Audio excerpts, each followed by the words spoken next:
Musicals versus the Beatles, Who Really Reigned Supreme in the 1960s? By me, Katie Straker.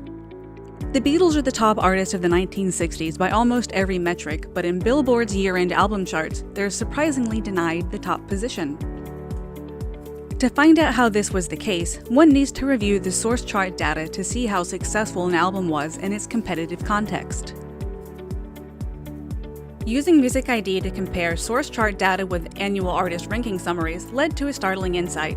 An enormous force in 60s record sales has been lurking in the shadows: soundtrack albums. Take a quick look at the top artist of the 1960s in MusicID Impact. You'll find the usual suspects: the Beatles, the Rolling Stones, and Elvis Presley. But when you review the source chart data, it's clear that a major part of the story is missing. Broadway cast recording and soundtrack albums are present in the top 3 Billboard records every year of the 1960s. In fact, while the Beatles had the 4 best-selling songs in the UK in 1965, soundtracks occupied 4 of the 5 best-selling albums in the US in the same year. Beatles 65 had an impressive 56-week run in the charts, but it was bested by Mary Poppins' 99 weeks. But both of these wildly successful albums pale in comparison to the record-smashing domination of The Sound of Music soundtrack. For a staggering 206 weeks, The Sound of Music held this place in the charts.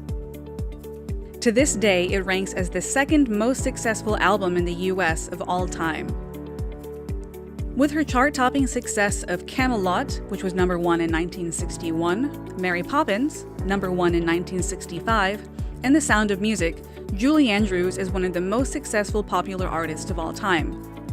But neither she nor any other stars or composers of soundtrack recordings will appear on an Artist of the Year chart or ranking, because in the published charts, they appear under the veil of various artists. Luckily for researchers, MusicID's direct chart data bypasses arbitrary music industry conceits and provides a complete picture. Let's turn to singles. Album cuts were not included in the Billboard Top 100, the industry standard for singles, until 1999. Show tunes and original soundtrack songs were rarely released as singles in the US or the UK, unless they were written and performed by a major pop act, such as Simon & Garfunkel's Mrs. Robinson from The Graduate. Consequently, 6 annual number 1 albums, 3 number 2s, and 3 number 3 produced no hit singles. If you base assumptions purely on published charts and year-end reviews, you'll be missing major facts and trends within the music industry. While year-end charts and all-time rankings certainly have their uses, they also have significant disadvantages. Only by comparing charts with the source data do you see the full picture of what people were actually listening to.